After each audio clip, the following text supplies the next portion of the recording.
In Adams County, outside Hastings, the poorest-looking man at the co-op counter had mud-caked boots, faded overalls patched at both knees, and a cap so sun-bleached the original color was guesswork. Russell Holloway was 59, broad-shouldered, quiet, and usually first to weigh grain tickets against his own handwritten notes. He parked a 1996 Ford F250 with 312,000 miles beside late-model diesel pickups that still smelled like dealership wax. Rust had eaten through the rear quarter panel on the driver's side, and the tailgate needed a firm lift before it latched. Men who had known him for 20 years still glanced at that truck and reached the same conclusion. Good worker, no margin, probably hanging on. They saw his 1978 John Deere 4440 with 11,200 engine hours and called it proof. They did not see the other ledger, the one that mattered, where 640 acres had been purchased over 27 years at an average of $1,480 per acre, every transaction paid in cash, total land basis, $947,200, no lender signatures. On the same morning, Calvin Rusk walked in, wearing a pressed snap-front shirt, polished belt buckle, and boots clean enough to reflect fluorescent light. Rusk was the county auctioneer people called when numbers stopped working. His truck was a 2-year-old crew cab with dealer plates still framed in chrome. He carried folders with bright tabs, spoke in smooth legal phrases, and never raised his voice because he did not need to. By that point in the calendar year, he had already sold 30 family farms under court authority. 30. Each one had started with private fear and ended with a public bid sheet. At coffee counters and church parking lots, people repeated the same conclusion that had hardened into local doctrine. Borrow bigger, scale faster, buy newer, or be erased by the next dry cycle. Rusk did not create that belief, but he moved through it like a man with a schedule. Foreclosure notices had become routine enough that folks read them the way they once read seed catalogs. White envelopes, certified stamps, sale dates posted on courthouse glass. The social atmosphere turned sharp in small ways, judgmental in ordinary conversations. If a farmer drove an older tractor, somebody assumed he was late on payments. If a family delayed replacing a combine, somebody assumed the bank had tightened terms. Russell listened more than he spoke. He had leased 1,100 acres under crop share agreements designed to survive bad years, with expenses allocated before planting and downside limits written in plain language, and he had done it without operating debt. He looked like he was falling behind because he had never entered the race other people were running. The reason went back to August 1986, a day so hot that shirt collars darkened through by noon. Russell was 19 then, standing at the edge of his Uncle Wade's yard, while equipment lined up for liquidation stickers. Wade had borrowed against 320 acres at 18.5%, floating interest during a stretch when everybody said grain prices would outrun financing costs. They did not. One bad harvest, then another. Payment terms reset. Interest swallowed principal. Russell watched strangers inspect his uncle's machinery the way shoppers inspect produce. By sunset, Wade had lost the land, the house, and most of what made him recognizable to himself. No shouting, no scene, just arithmetic closing around a man who had worked hard and trusted the wrong assumptions. Russell carried one sentence from that day into the rest of his life. Debt was not a tool unless weather and markets agreed to cooperate, and weather and markets had never signed anything. By the second week of October in 1987, he had started a no-debt ledger on ruled paper inside a feed store binder. The first page contained 4 rules. 1, no purchase without full cash coverage. 2. No expansion unless fixed costs could survive 2 consecutive wheat crop years. 3. No variable rate notes. 4. No personal spending from borrowed money, ever. The ledger became biography. 1996. Bought 80 acres at $1,200 per acre, $96,000 cash from grain reserves and custom harvest income. 2001. Bought 120 acres at $1,350, total $162,000. Cash after 4 profitable soybean seasons and machinery repair side work. 2006, bought 160 acres at $1,400, total $224,000, cash, while peers financed at 6.8%. 2012, bought 80 acres at $1,650, total $132,000, cash during a period of aggressive lending promotions.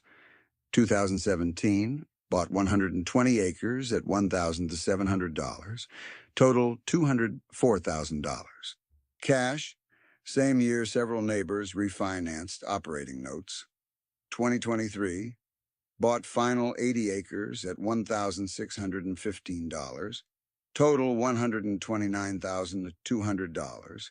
Cash after setting aside 3 years of tax and input buffers. Total owned, 640 acres. Weighted average, $1,480 per acre. Total debt service over 27 years, $0. His discipline looked old-fashioned until you compared invoices.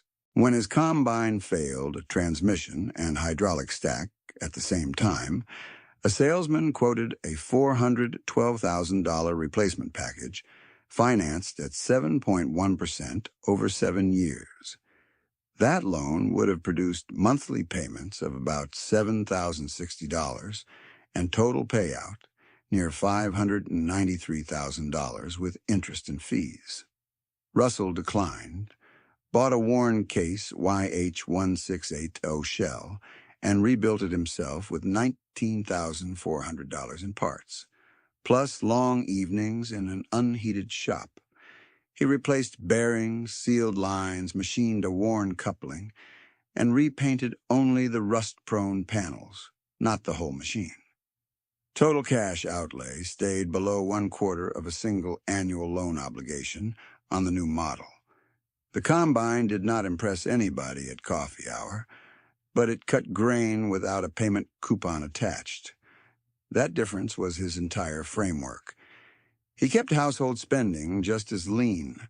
Annual budget, $6,800. Property tax escrow paid separately from farm revenue. Food, $3,100, mostly from a garden, freezer beef and staples bought in bulk each January. Utilities, $1,740 after attic insulation and storm window repairs he installed himself. Clothing, $420, with work coats patched until fabric failed at the seams. Truck maintenance, $1,080, averaged over 5 years because he did his own brakes, alternator swaps, and fluid changes. Miscellaneous, $460. No vacations charged to cards, no restaurant habits, no subscriptions he did not use weekly. Each saved dollar moved to either land reserves, treasury holdings, or input buffers. Security first, optional comfort second. Meanwhile, the people who had chosen leverage were not fools, and Russell never called them that. Tom Weller financed a $385,000 planter because he believed, reasonably, that precision placement would increase yields enough to carry the note. When corn dropped to $3.42, the margin disappeared and the farm followed. Denise Prater leveraged 410 acres at 8.9%, then faced a drought year that cut yield while monthly obligations held at $27,600. she could not stretch cash flow to both service debt and prep the next crop. Miguel and Ana Reyes carried $1.2 million across mixed notes and survived until diesel and fertilizer costs jumped 34% in one cycle, turning a thin profit model into negative ground. Hank Barlow missed 2 cattle feed payments after a buyer defaulted and entered foreclosure, with no time to unwind inventory. Good operators, strong work ethic, wrong exposure to risk. Then Parcel 31 appeared on Calvin Rusk's docket. The Kincaid Farm, 240 acres held by Clara Kincaid after her husband's stroke, with a variable note reset from 4.25% to 9.75%, past due principal and interest of $186,430, plus $14,220 in penalties and legal fees. Russell had rented Clara's West Quarter for 7 seasons. He knew where the subsoil tightened after heavy rain, where residue needed one extra pass, where yields held steady even in a dry August. In 2017, at Clara's kitchen table, he had given her husband a plain promise: no bank fund gets this ground if I can stop it. Now Rusk announced opening bids at $4,000 per acre, moving in $25,000 blocks for institutional buyers standing in back. Russell looked down at his cracked boots, then at the docket, and understood that private discipline was about to become public action. He folded the docket once, slid it into the inside pocket of his canvas coat, and walked out to the rusted Ford while 2 men under the co-op awning watched him go as if they were measuring decline by body language. The truck door opened with the same metal scrape it had made for years, and the engine turned over on the second try. One of the men, a seed representative in a pressed quarter-zip and spotless tan boots, said quietly to the other that Parcel 31 was already spoken for, that outside money had cleared it at $4,000 an acre, and that men driving trucks worth $3,000 did not interrupt 6-figure auctions. The irony was dry enough to pass unnoticed. Russell's truck had a private party value of about $2,900 with that mileage and rust. The wheat in his bins, even at a conservative basis, was worth $418,000. He drove straight to First Platte Community Bank, parked between a black half-ton with chrome running boards and a white sport utility with dealer tags, and tracked a line of dried mud across polished tile. The teller behind the counter looked at the patched knees, looked at the account number, then looked back at him with the neutral face people use when numbers and appearances do not agree.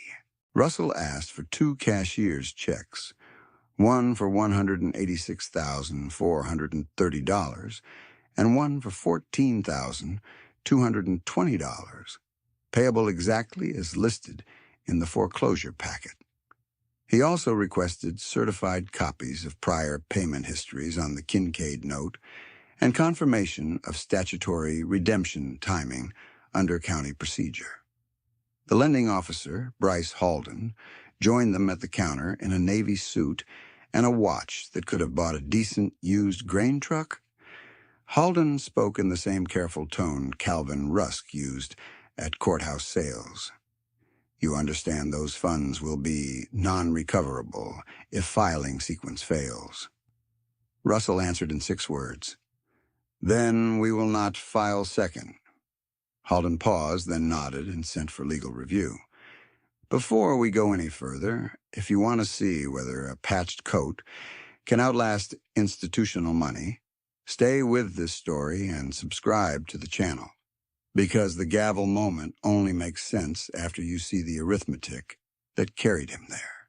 While the bank printed drafts, Russell sat at a side desk under a framed poster about agricultural lending partnerships and waited without fidgeting. Waiting had been his best financial skill for 40 years. He learned it in 1986, but he refined it in 1988 through a man named Leonard Voss, a widower north of Juniata, who farmed 520 acres with 2 tractors older than most of the men trying to sell him upgrades. Leonard had watched Russell at an estate auction, watched him pass on 10 cheap things and bid on one useful one, and offered him weekend repair work at $7.50 an hour plus lunch. The pay was modest, but the instruction was worth a degree. Leonard taught him to read wear patterns on openers, to estimate true engine life from compression and maintenance logs instead of paint, and to calculate debt risk backward from worst-case yields rather than average yields. His core sentence was simple: do the bad year math first. In 1990, Leonard sold Russell a 1969 John Deere 4020 for $8,200 with a note written on lined paper at 0 interest, payable over 20 months only if crop receipts covered it. Russell paid in 14. Leonard never mentioned it again. By the first week of March 1992, Russell had adopted a rule he would never break. Every major purchase had to survive a stress test using 2 consecutive weak crop years, yields down 25%, prices down 15%, inputs up 10%. If cash still cleared taxes, seed, fuel, insurance, and household needs without borrowing, he proceeded. If not, he waited. That rule made him look slow during every boom cycle. In 1998, he passed on a financed 24-row planter package at $146,000 and bought a used 12-row unit for $18,600 cash, then spent $2,140 on meters and closing wheels.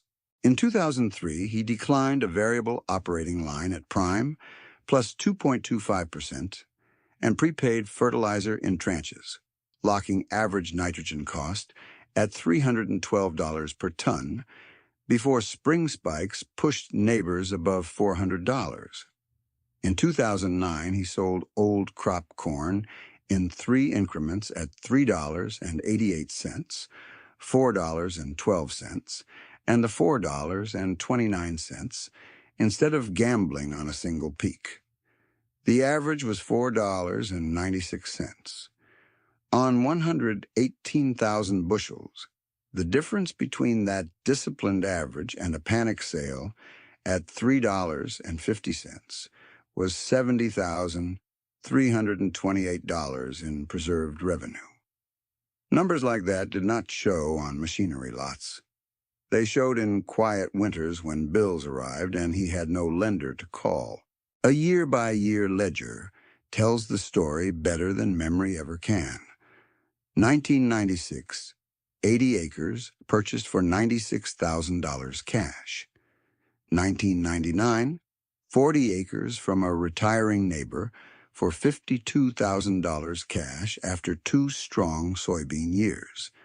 2001, 120 acres for $162,000 cash. 2004, grain dryer upgrade for $11,700 cash, cutting propane waste by an estimated 14%. 2006, 160 acres for $224,000 cash. 2010, bin expansion, 42,000 bushels storage for $88,400 cash, eliminating forced harvest sales.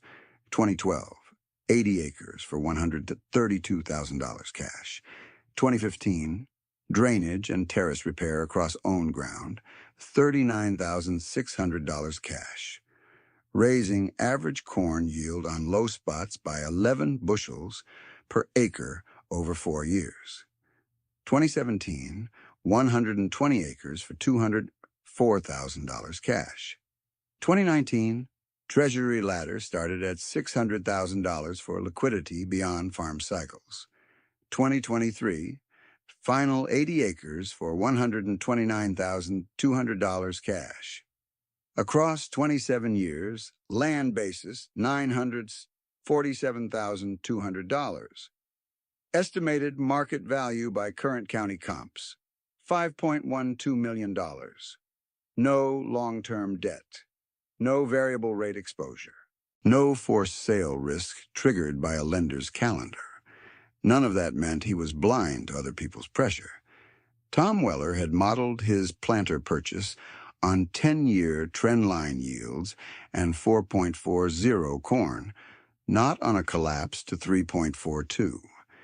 Denise Prater signed at 8.9% when rates were still climbing because she feared missing a land window that might never reopen. Miguel and Ana Reyes financed expansion to keep two sons on the farm, then got hit by a simultaneous diesel jump and fertilizer jump that swallowed operating margin.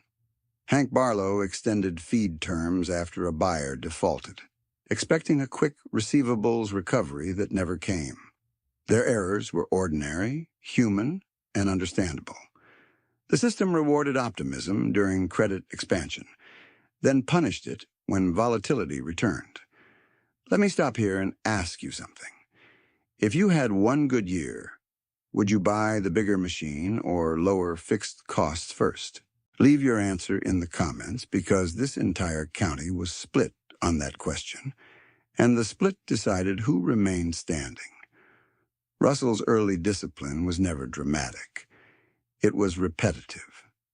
In 2007, during a farm retirement sale near Air, he bought a grain drill for $400 and a parts tractor for $1,150 while three neighbors financed newer equivalents at totals above $90,000. He stripped usable hydraulics from the parts unit, rebuilt opener assemblies over winter, and put the drill in service for less than $3,000 all in.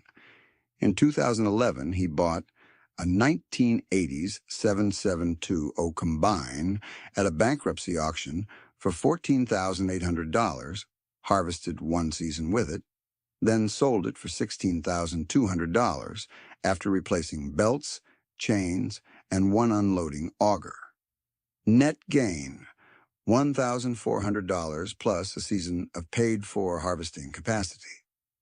In 2014, he purchased a used grain cart for $9,500 cash and welded reinforcement plates himself for $640 in steel, extending service life without financing. Even his mistakes were cheap because they were bounded.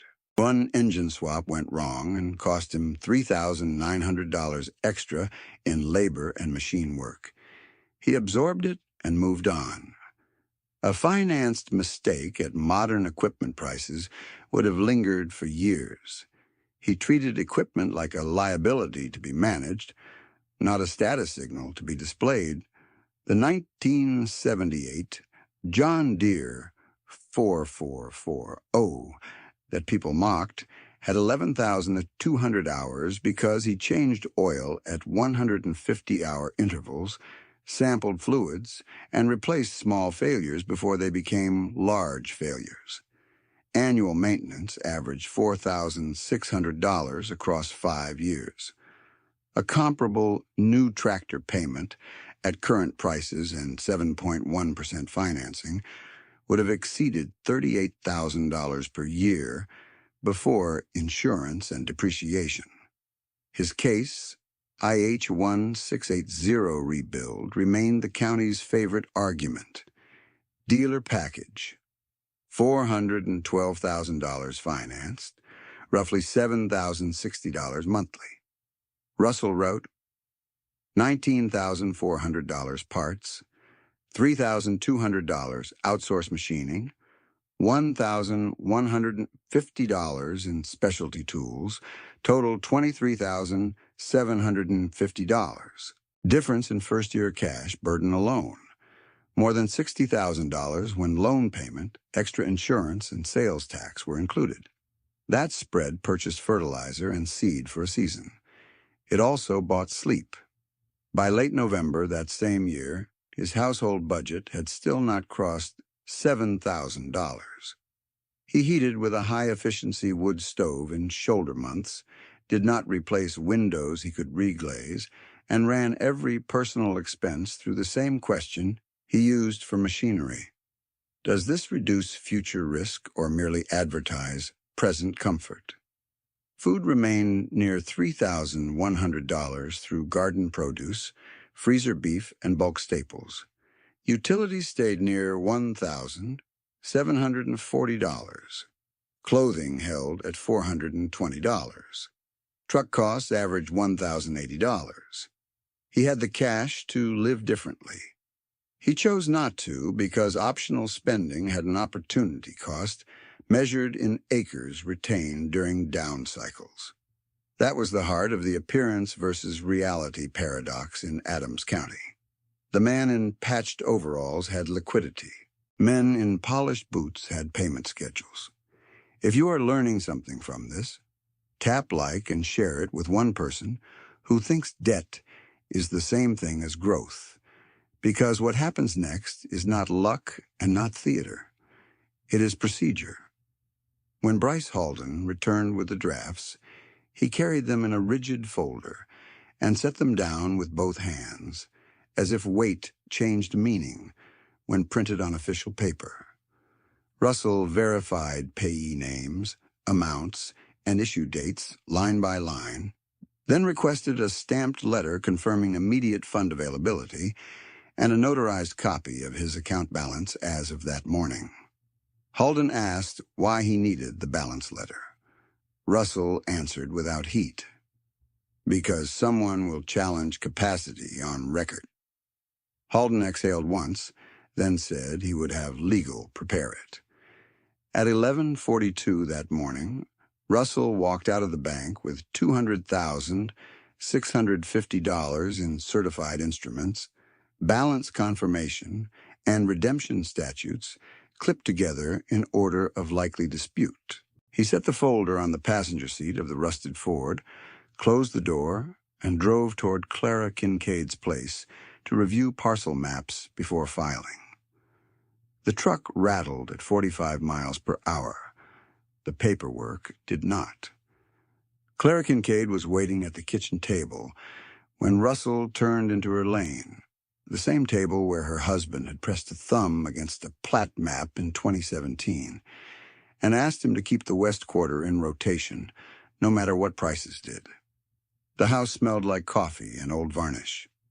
Russell set the rigid folder from First Plat on one side, then laid out 3 things on the other: county parcel maps, tax receipts, and his no-debt ledger with corners worn soft from years of use. He did not give speeches. He pointed line by line, and Clara followed with a pencil. The redemption amount was $200,650, exact to the dollar, and the filing order had to be clean. If the clerk logged payment first and release second, the sale stopped.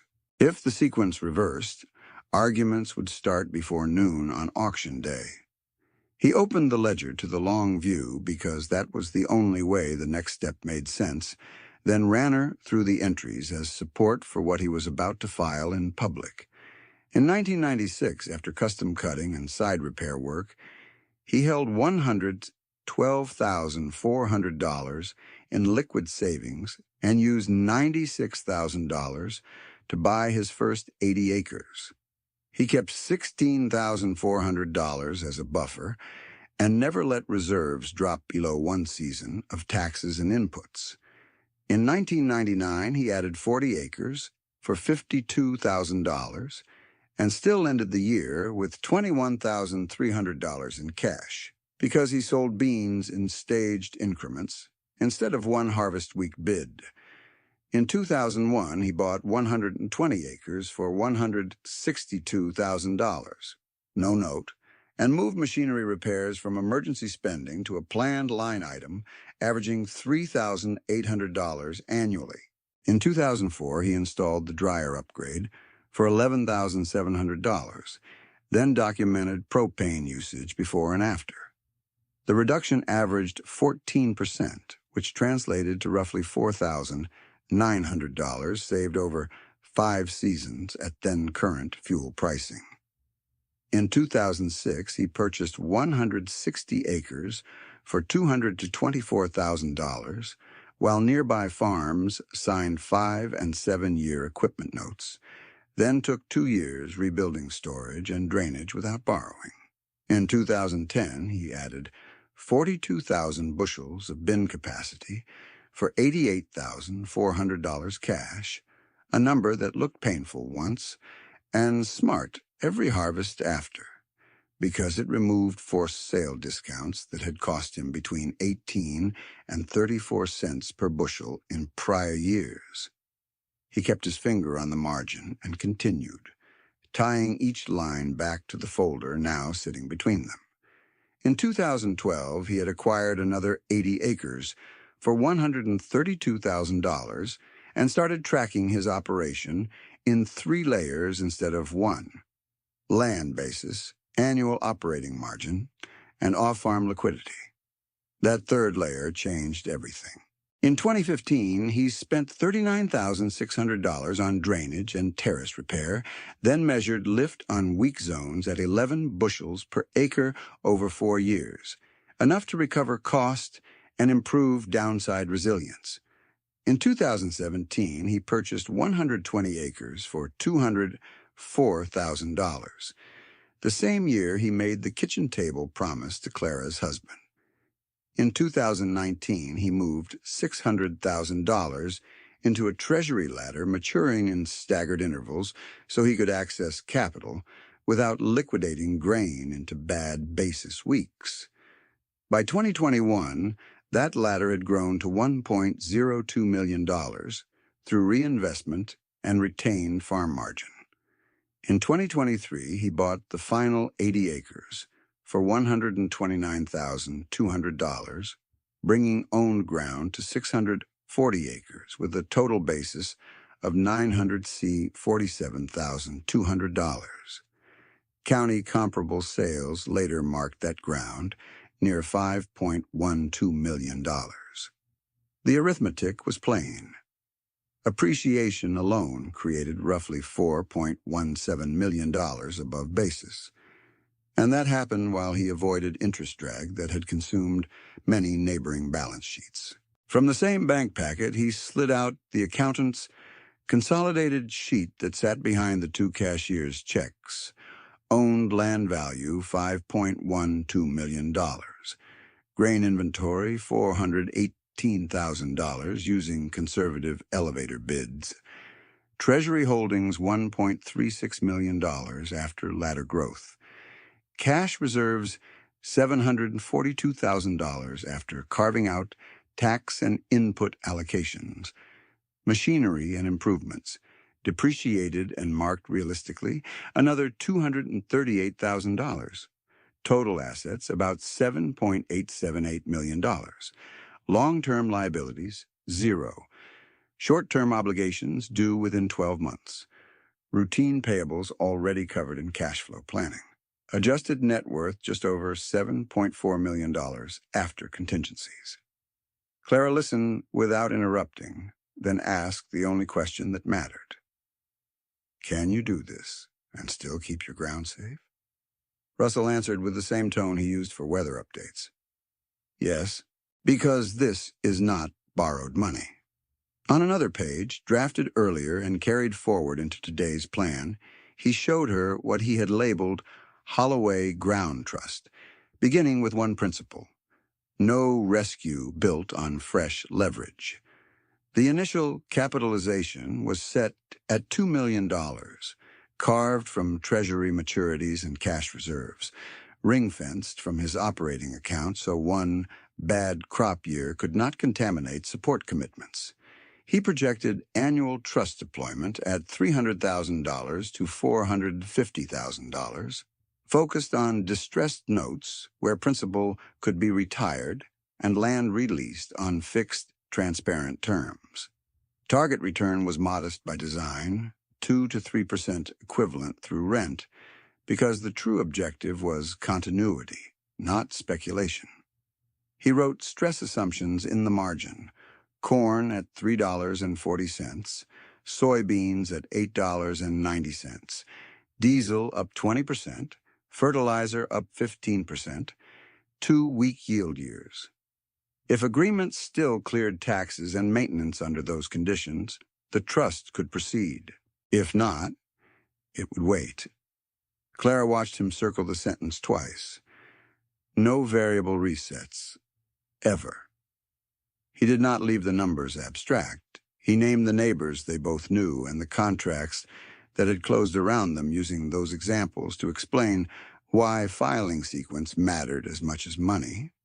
Tom Weller, for example, expanded with a financed $385,000 planter and guidance software package at 6.4% over 7 years. His annual payment sat near $68,900 before added insurance and service contracts. In high-price years, that burden looked manageable. Then corn slipped to $3.42, and basis widened during harvest congestion. On 1,150 planted acres, his gross dropped enough that the planter note consumed working capital needed for seed and fertilizer. He sold 2 paid-for tractors to bridge one season, then entered foreclosure when the next operating line tightened. Russell did not mock him. Tom had used the numbers available at signing. The environment changed faster than the contract could. Denise Prater faced a different trap.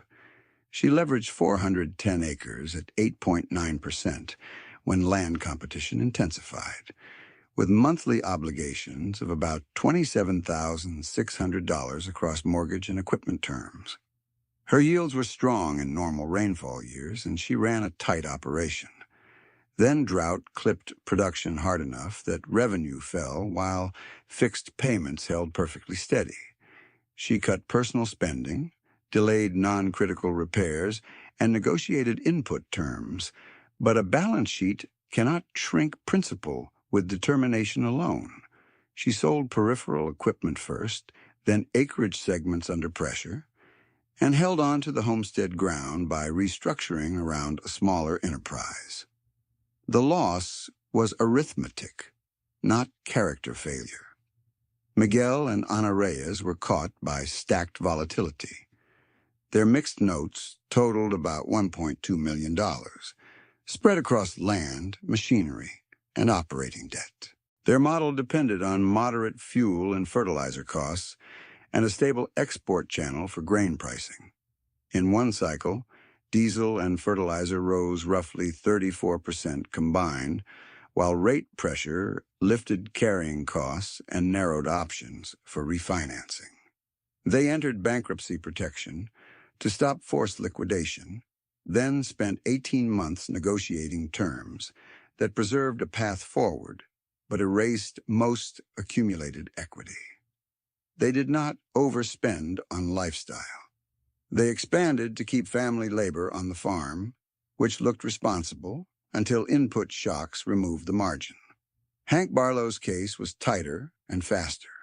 He missed 2 cattle feed payments after a buyer defaulted on contracted purchases, and the feed account moved from accommodation to collection. His collateral position was thin because prior upgrades were financed late in a favorable cycle. Once receivables stalled, there was no cushion. Foreclosure followed. People in town told that story as if one misstep explained it. It did not. Hank was running a system with no room for delayed cash. Russell had spent decades building room. The county-wide crisis that made Calvin Rusk so busy was not one event. It was a chain. Input costs climbed. Commodity prices retraced. Interest rates reset. Appraised land values stayed high long enough to encourage borrowing. Then cash margins tightened before debt structures could adapt. In Adams County, variable notes that had looked harmless at 4 to 5% rolled toward 8, 9, and in some cases above 10%, depending on covenants and penalties. On a $900,000 note, a move from 4.5% to 9.5% can add about $45,000 in annual interest burden before touching principal. For farms already carrying machinery payments and operating lines, that shift alone could erase net income in an average year. Russell felt the same weather and market pressures. His fertilizer quotes rose. Diesel costs moved against him. 2 fields underperformed in heat. The difference was structure. With no long-term debt service, his break-even per acre remained far lower than neighbors carrying 6-figure annual payments. He could store grain, wait on basis, and sell in tranches.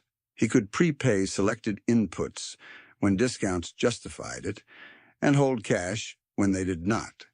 He could absorb one bad year without negotiating with the lender, and that freedom changed every tactical decision.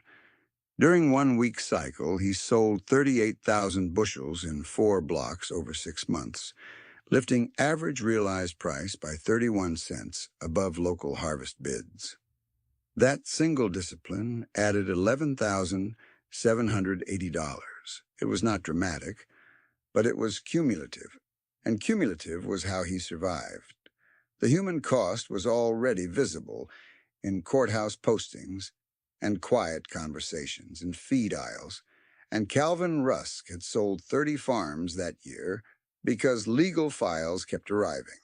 He repeated his line at each sale, "That sentiment does not clear liens," and on paper he was right. Liens clear with money and procedure. What he underestimated was that one farmer in patched overalls had both. Russell did not go looking for a public fight. He built redundancy for decades, converted that redundancy into liquidity, and then into legal precision. That progression was the entire point of his life's discipline. Private security first, then optional capacity to help others when timing turned cruel. He closed the ledger, slid the redemption statutes on top, and asked Clara to verify parcel descriptions one final time against her deed copy. She read each boundary marker aloud, her fingers steady on every line. When they finished, Russell wrote tomorrow's filing sequence on an index card and placed it in the folder with the 2 cashier's checks: clerk intake, timestamp, redemption tender, release assignment, county attorney acknowledgement, recorder confirmation. No improvisation, no rhetoric. Outside, late light settled over harvested ground and the wind pushed dry leaves along the porch steps. Inside, the numbers were aligned, and for the first time in months, Clara's shoulders dropped from around her ears. The auction was still on the calendar, but the outcome was no longer owned by momentum. At 8:11 the next morning, the courthouse steps were already lined with folding chairs, clipboards, and the practiced silence of people who had seen too many sales start the same way. Calvin Rusk stood near the rail with the docket in one hand and the gavel in the other, his cadence ready before the first legal description was read. Clara Kincaid stood 2 rows back, coat buttoned to her throat, eyes fixed on the clerk's table. Russell arrived in the same patched overalls, carrying the same rigid folder, and took a place beside the recorder rather than with the bidders. That single choice made people turn.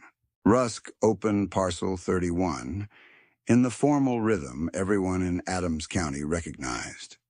240 acres, opening at $4,000 per acre, bids moving in $25,000 increments.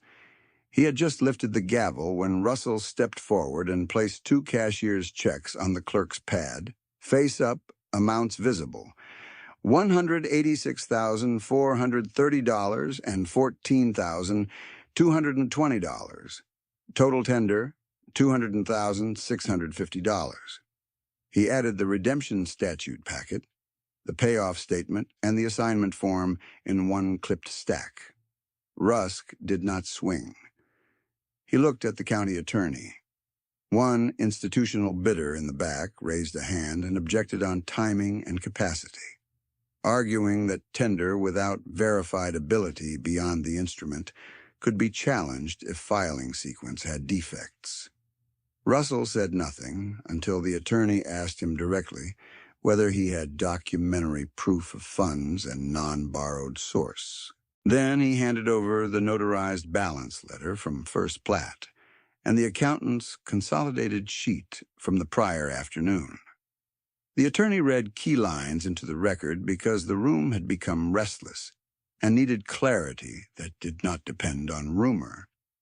Demand cash reserves, $742,000 allocated after tax buffers. Treasury holdings, $1.36 million, laddered unpledged. Grain inventory at conservative bids, $418,000. Owned land value by county comparables, $5.12 million on 640 acres. Total asset position, $7.878 million. Contingency adjusted net worth, $7.4 million in change. Long-term liabilities, zero. The reaction was not dramatic in the theatrical sense. It was more unsettling than that. Men who had joked about his truck stared at the paperwork as if it were written in a different language. A lender from another county stopped writing mid-sentence. Two younger operators looked from the checks to Russell's boots, then to each other, recalculating years of assumptions in one quiet glance. Bryce Halden, standing near the side rail as requested, confirmed the bank instruments were valid, funded, and issued from cleared deposits, not provisional credit. Calvin Rusk held the gavel at chest height for 3 more seconds, then set it on the table instead of bringing it down. Sale withdrawn, he said. Debt satisfied in full under statutory redemption. The words traveled across the steps and settled like weather. Russell did not take a victory lap because that was never his style. He asked the clerk to timestamp tender first, release assignment second, and recorder confirmation third, exactly as written on his index card. Then he turned to Clara and slid over one more document.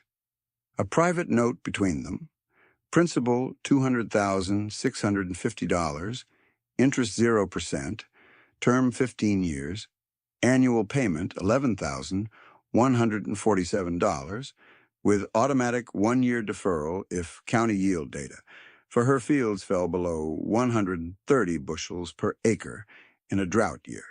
No balloon, no variable reset, no prepayment penalty. Security was limited to the parcel itself, with a clause preventing transfer to out-of-county funds during the note term, unless she chose it freely after full payoff. Clara read the first page twice, then signed with a hand that shook only at the final line. By 10:03 that morning, the recorder had entered the release, and Clara's title remained intact. Russell could have stopped there and still changed one family's future. He did not stop. On the same courthouse bench, where people usually waited for bad news, he sat with Tom Weller, Denise Prater, Miguel and Ana Reyes, and Hank Barlow, each of them already damaged by contracts that had looked workable when signed. He opened a yellow legal pad and wrote one phrase at the top: Holloway Ground Trust. Initial capitalization $2 million, no borrowed funds. Then he built terms in plain numbers, one household at a time, with each recipient watching him do the math out loud. Tom came first because his machinery debt was the fastest leak. The planter note balance after forced sale was $13,740 deficiency, plus $2,190 in fees. Russell paid $15,930 from trust funds that afternoon to close the file and remove collection pressure. Then he offered Tom a 180-acre operating lease on trust-held ground at $165 per acre fixed base, with a flex reduction to $142 if corn averaged below $3.60 by harvest. Annual base rent at normal pricing, $29,700, no equipment covenant requiring upgrades. In return, Tom had to file quarterly cash flow sheets and keep a 2-month input reserve before drawing family spending above baseline. Tom signed 3 days later and sold 2 remaining financed attachments to clear the rest of his machinery exposure. He kept farming, smaller footprint, stronger balance sheet. Denise's problem was land payment compression, not operating skill. She had retained homestead ground but lost scale and steady cash flow. The trust advanced $48,200 to clear tax liens and legal carry costs, then purchased a nearby 22-acre service parcel with an existing shed for $96,000 cash, titled it under trust ownership, and leased it to Denise at $400 per month for 5 years, then $600 for 5 years, with an option to buy at original cost plus document improvements only. She converted the shed into a seed cleaning and bagging line with used equipment totaling $37,400, financed at 0% through the trust over 8 years, annual payment $4,675. By spring booking season, she had 6 local clients and contract revenue that covered utilities, labor, and debt service with margin left for repairs. She did not regain the old 410-acre model. She gained a business that could survive dry years. Miguel and Ana Reyes needed structure more than rescue cash. Their stacked notes were too complex for one check to solve, but one portion could be bought at discount. The trust acquired a distressed second-position machinery note with face value, $286,000 for $214,500 after negotiation, then folded that obligation into a 20-year lease-to-own agreement on 300 acres at fixed annual payments of $29,400 for 10 years, step up to $34,200 for years 11 through 20, interest effectively zero because pricing was set at acquisition basis plus filing costs. They kept operating rights, retained family labor on the farm, and regained predictability. A bad diesel month no longer pushed them toward legal panic because the payment did not float. Anna called it the first contract she had signed in years where she could sleep after reading page 2. Hank Barlow had no land to secure and no appetite for another promise that depended on optimism. Russell did not offer him one. He funded a match deposit plan at $18,000 per year, administered through a restricted savings account. Hank had to deposit $1,500 monthly from wages as herd manager, and the trust matched dollar for dollar at year-end if no withdrawals occurred except documented medical or housing emergencies. Year 1 target, $36,000. Year 2 cumulative target, $72,000 plus basic interest. In addition, the trust paid $6,200 for vocational feed management certification and required completion before match eligibility. Hank finished the course in 9 months and hit every monthly deposit. The plan did not look like a dramatic turnaround. It looked like a floor under a man who had lived too long without one. 3 weeks after the auction date that never became a sale, Russell filed the trust charter and operating covenants with county records so terms could not drift into handshake ambiguity.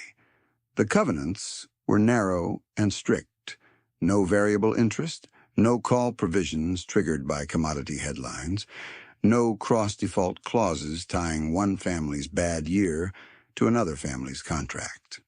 Every agreement had a stress-tested payment path under 2 wheat crop years. Every recipient had to complete cash flow planning sessions and then mentor one younger operator annually. Help was concrete, but so were obligations. Russell was generous, not careless. The deeper arithmetic was what gave the entire structure credibility. In the first operating year, trust capitalization stood at $2 million. Deployments totaled $781,630. Claire redemption and note $200,650. Tom deficiency and fees $15,930. Denise tax and parcel package $144,200. Reyes note acquisition $214,500. Hank savings match and training allocation $24,200 first-year reserve, plus legal and filing costs of $182,150 related to title cleanup, contract drafting, and mediation work across the portfolio. Remaining liquidity after deployments and reserves, $1,218,370, held in short treasuries and insured accounts. Weighted cash yield on parked funds averaged 4.2% that cycle, generating about $51,170 to offset administrative costs without new borrowing. By the end of the second year, scheduled receipts from existing agreements reached $86,247, with 2 drought deferrals automatically triggered under written clauses and no penalties assessed. That mattered. Deferrals were built into pricing from day one, so mercy did not require improvisation. Year 3 added 2 more distressed note retirements, totaling $412,000, and placed another 460 acres with the local operators on fixed terms. Trust assets rose because Russell contributed additional treasury maturities, bringing total capitalization to $2,740,000 without loans. Year 4, capitalization reached $3,210,000. Year 5, $3,600,000. Across that 5-year run, 9 distressed notes were retired, 1,920 acres were returned to active local management, and default incidents inside the trust portfolio remained below 2%, resolved through payment timing adjustments rather than foreclosure. The multiplier effect, which had sounded abstract when Russell first wrote it in the margin, became visible in farm office notebooks and winter meetings. Tom mentored a 24-year-old renter on machinery cost ceilings and prevented a financed purchase that would have added $41,000 annual fixed burden. Denise trained 2 younger growers in cleaning margin contracts and cash collection discipline. Miguel and Anna hosted seasonal planning nights for 3 neighboring families and shared their cost shock worksheets line by line. Hank, after 2 full years of matched deposits and stable work, coached 1 feedlot employee through emergency fund setup and input budgeting. 1 rescue became 5 stable households. 5 households trained others. Arithmetic turned into culture. Calvin Rusk watched these outcomes from a professional distance at first, then from a practical one. Forced sales in his immediate territory declined as mediation, and structured workouts increased. He still repeated that sentiment does not clear liens, but now he added a second sentence at several hearings. Terms matter before trouble starts. It was not an apology speech. It was an adjustment to reality. The man with the press shirt remained good at legal process. The man in cracked boots had changed what the process was used for. Russell drove home in the same 1996 Ford with rust through the rear quarter panel, folder on the passenger seat, and no new emblem on the door to mark what had happened at the courthouse. His wealth had been seen in public because the moment required proof.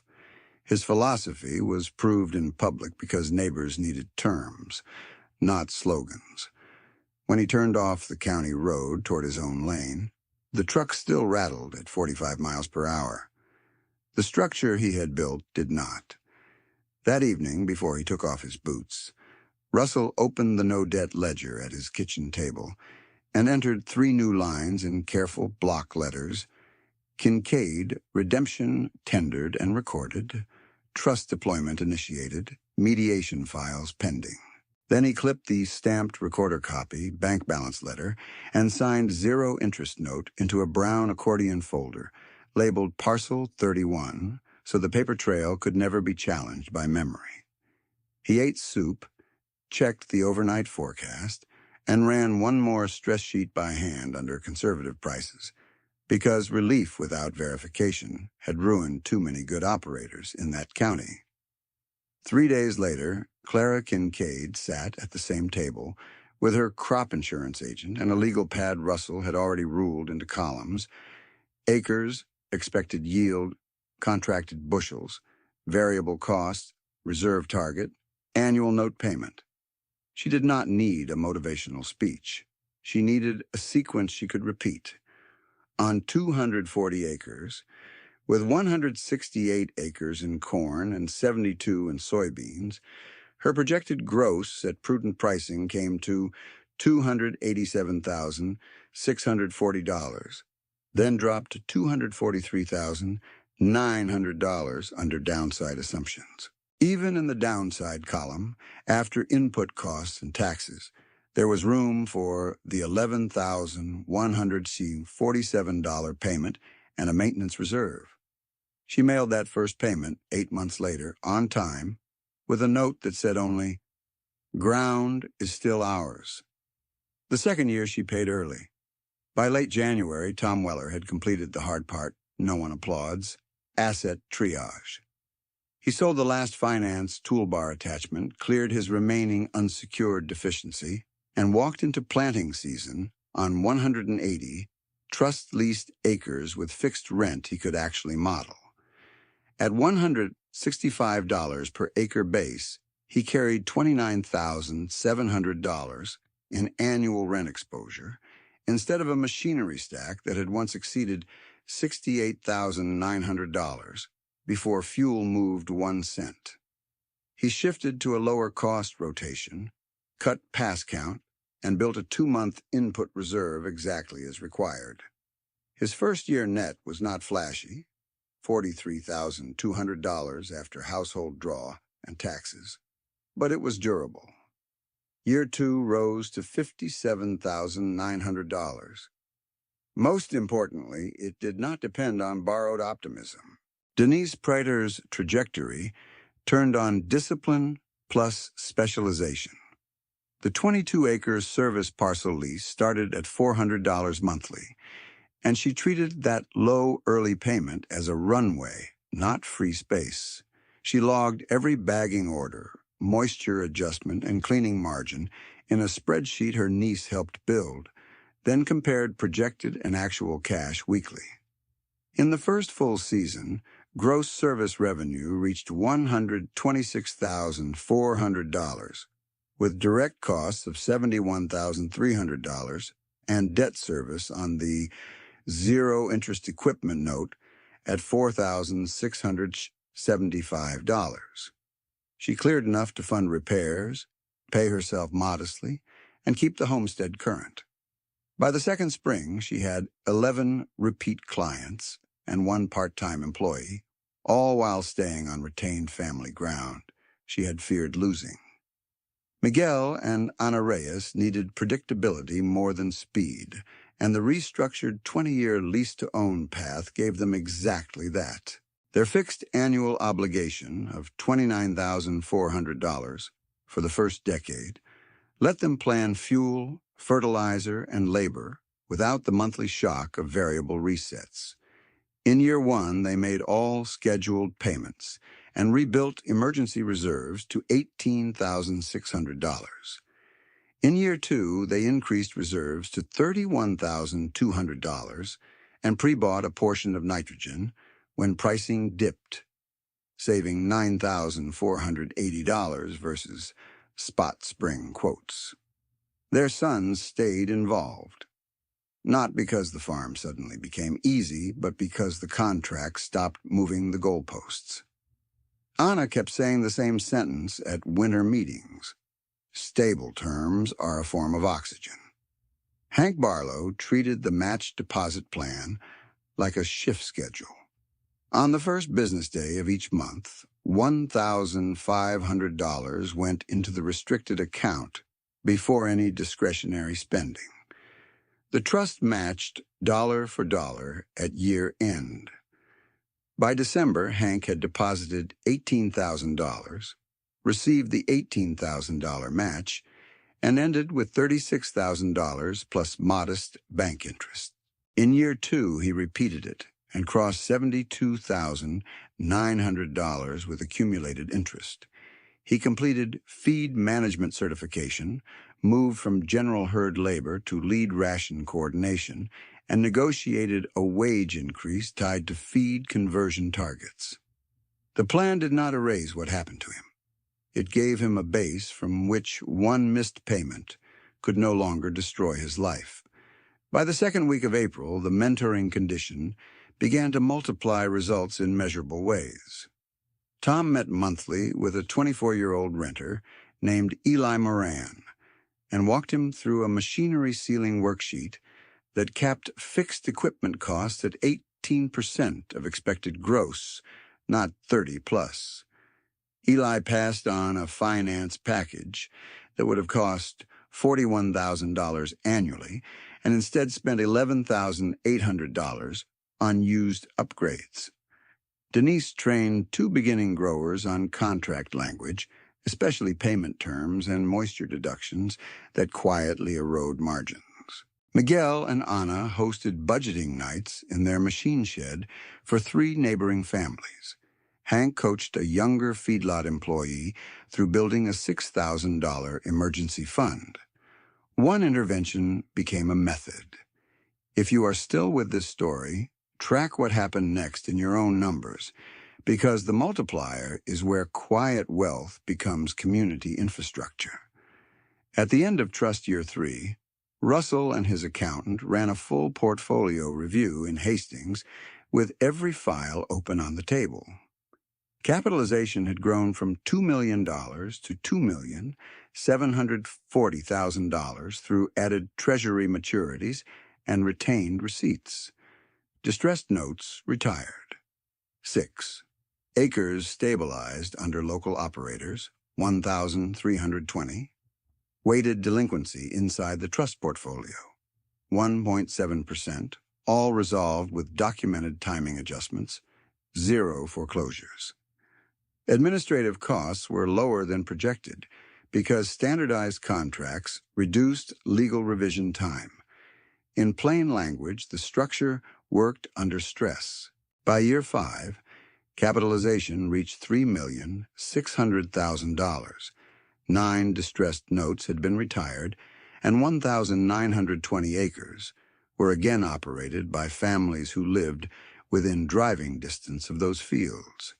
Calvin Rusk's resolution unfolded without drama and with more dignity than rumor gave him credit for. The county attorney reviewed complaints about preferential title packet access tied to outside bidders and found no statutory violation under existing auction procedure. But the review triggered a policy recommendation for transparent release timing before public sales. Rusk adopted it. He also noticed that when mediation happened early, his own schedule improved. Fewer emergency sales, fewer contested mornings on courthouse steps, fewer families arriving already broken. Over the next 4 years, he shifted a substantial part of his business toward voluntary mediation contracts, standardized disclosure, and presale workout facilitation. He still conducted auctions. He simply ran fewer foreclosure ones. By the first week of September in his final working year, Rusk had trained 2 younger auctioneers on mediation first intake and closed his office with a ledger that showed less commission from distress and more fee income from structured resolution. He retired to Grand Island, where he served on a small agricultural dispute board and occasionally told younger professionals the line he had learned the hard way: liens clear with money. Yes, but terms decide who gets a chance to bring money to the table. He was never Russell's friend in the familiar sense. He became, in the end, a man who adjusted when facts changed. Roll call in Adams County became simple because every name had a location and a current status. Clara Kincaid remained on all 240 acres, current on year 2 and year 3 payments, with 1 deferred maintenance project fully caught up by harvest bonuses. Tom Weller still farmed 180 leased acres through the trust, and added a side income stream calibrating planter meters for neighbors each winter. Denise Prater operated her seed cleaning business on retained homestead ground and exercised her option path exactly on schedule. Miguel and Ana Reyes stayed on the 20-year track, current, with reserves and family labor intact. Hank Barlow remained herd manager, completed year 3 of matched savings, and began mentoring 2 younger workers instead of 1. Bryce Halden at First Plat moved from lending officer to senior vice president and later implemented a plain language worksheet for variable rate risk disclosure after watching how often clients underestimated reset exposure. He and Russell never became social companions, but they maintained professional respect, built on documentation and follow-through. Leonard Voss passed away at 84 in a January marked by hard wind and clear roads. At his funeral, Russell sat with Leonard's daughter and quietly handed her a check for $82,000 to endow a county repair skills scholarship in Leonard's name, payable to students pursuing agricultural mechanics with a required course in cash flow stress testing. The gift carried no plaque request. Uncle Wade's story closed too. He had lost his 320 acres in 1986, worked hired labor for years, and died in 2008 in a small house outside Clay Center, debt-free at the end because he refused one final consolidation loan that would have consumed his pension. Russell kept Wade's old wrench set on a pegboard in the shop, not as nostalgia, but as a reminder that one generation's loss can become another generation's operating rule if somebody is willing to learn it in full. Russell himself did not change the outward markers people had once used to misjudge him. He still drove the 1996 Ford F250 with rust through the rear quarter panel, now above 340,000 miles.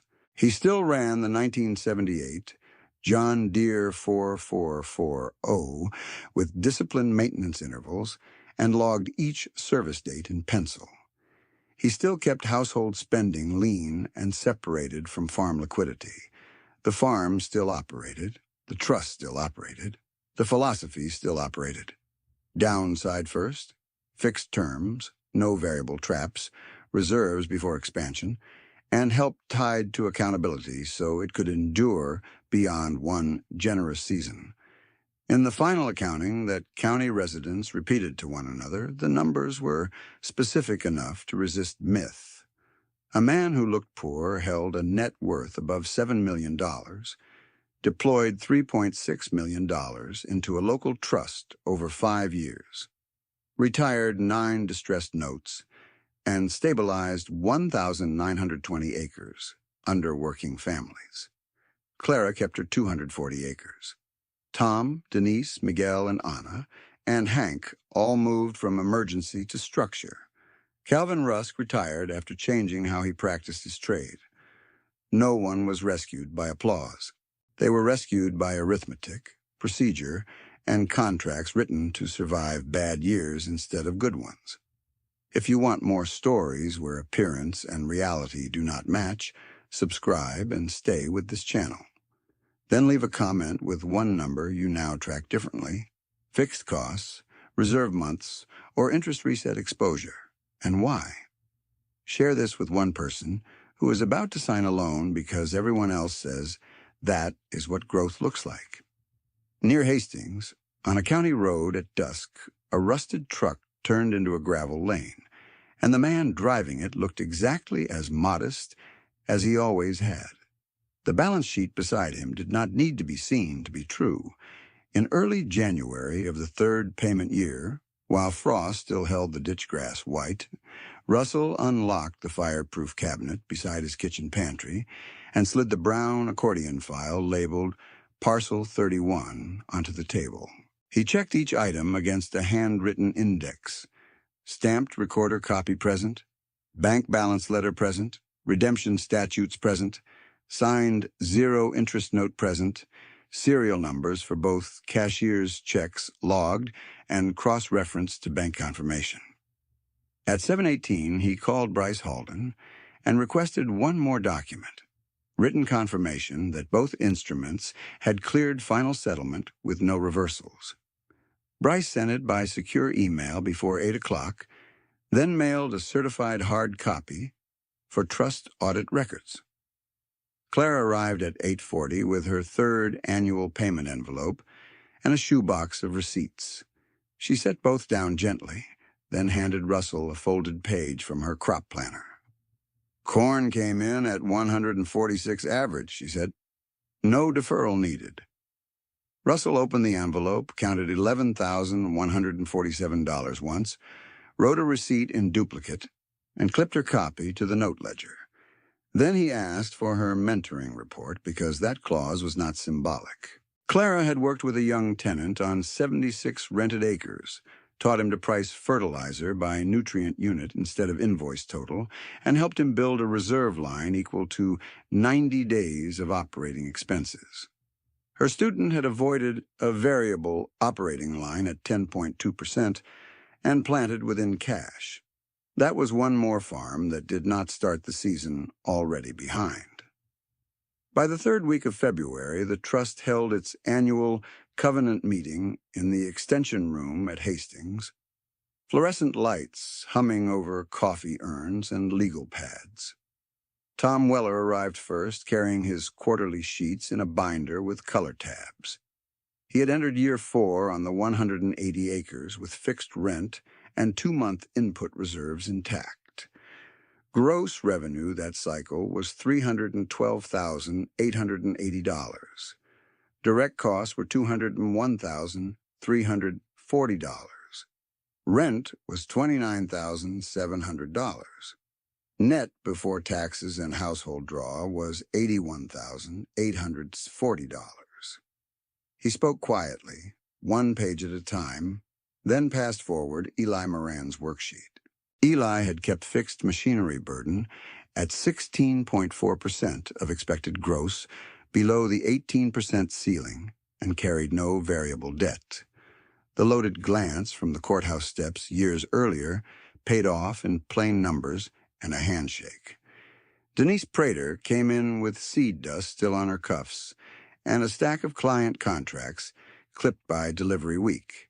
She paid her equipment note installment of $4,675 at the table, then placed an additional $8,000 principal prepayment beside it, because her cleaning business had cleared stronger margins on specialty lots that winter. She also exercised the first segment of her option path on the 22-acre parcel, $19,200 transferred from business reserves into trust principal, no financing. "I'm buying this twice," she said with a tired smile. "Once with money, once with steadiness." Her mentee, a beginning grower on borrowed storage, had copied her cash collection schedule and reduced receivable lag from 52 days to 21. That change alone kept his spring seed order off credit. Miguel and Ana Reyes presented as a team, as they always had. Ana read the operating summary while Miguel marked fields on a map with a grease pencil. Their fixed lease-to-own payment of $29,400 was current through year 5, and they made a voluntary extra principal transfer of $6,000 after a strong basis window in January. Emergency reserves stood at $44,300, parked in 2 accounts so one medical bill could not wipe out the full cushion. Their 2 sons stayed on the farm under wage agreements tied to measurable margins, not vague family promises. The household stress had not vanished, but it had changed shape. Predictable obligations had turned crisis management into management. Hank Barlow arrived last, cap in both hands, and set down a bank statement before he sat. Year 3 match savings had closed at $110,640, including interest. He had used none of it for impulse spending. He had used $24,000 as down payment on a modest house in town, kept $86,640 restricted as his floor, and continued monthly deposits at $1,500 even after match eligibility could have ended. His feed management certification translated into a supervisory role and a wage indexed to feed conversion performance, exactly as planned. He now mentored two younger workers, one of whom had cleared $7,200 in emergency savings and paid off a truck note early. Russell listened, wrote one line in the margin, and circled it twice. Stability is transferable. That same spring, the county board voted 5-0 to adopt transparent title packet release timing for all court-linked agricultural sales. The policy came from the review that followed Calvin Rusk's side agreement controversy.